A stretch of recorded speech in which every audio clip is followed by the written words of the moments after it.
Greetings and welcome to the Choose Your Own Adventure series, where it is up to you, the viewer, to decide the fate of Jane Moore. Through a series of decisions and adventures, you will become acquainted with our protagonist, Jane, and if you choose wisely, grant her a happy ending.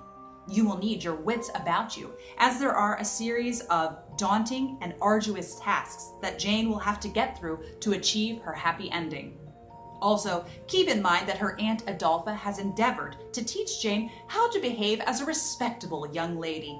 Deviating from proper etiquette may lead to ruin. Good luck, the game is afoot.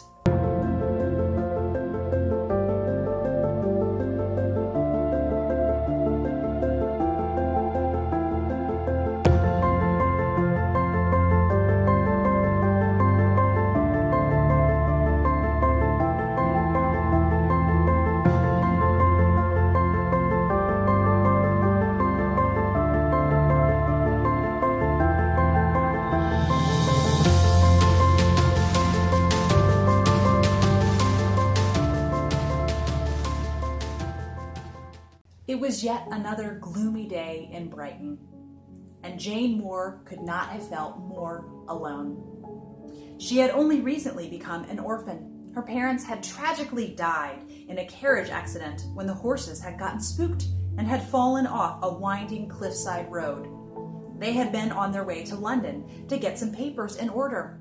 They had left Jane with her Aunt Adolpha in Brighton. It was here Jane was staying until further notice. Aunt Adolpha was not the easiest of women to get along with. She meant well, but Jane felt quite worn out by the constant admonishment she received from her aunt.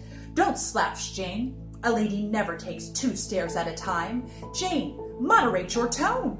Jane longed for some time that she could be on her own with no Aunt Adolpha pestering her. She didn't know how she could endure day after day of the rigid routine Aunt Adolpha was so accustomed to. First, there was the tasteless breakfast, sitting in the parlor, visiting with dull callers, and then reading only sermons, seeing as Aunt Adolpha thought novels were corrupting, and spending far too much time tending to Aunt Adolpha's tempestuous cat, Fosco. It was looking to be a gloomy day outside when Aunt Adolpha and Jane heard the doorbell ring. Agnes the maid brought their visitor to the door. It was a man neither Jane nor Aunt Adolpha knew.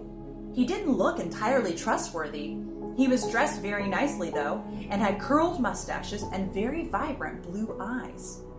"Good morning, ladies. My name is Gabriel Stevens. I'm representing the firm Jarndyce & Jarndyce. Your parents had entrusted their finances to my firm, and it has become apparent that we need Miss Moore to come sign certain documents. We must make haste if we are to catch the next train to London." Jane wasn't sure if she should trust this man whom she had only just met. "Pardon me, sir, but how do I know that you do, in fact, manage my parents' finances?" He pulled some papers out of his briefcase. He showed her where they had been signed by her father and mother.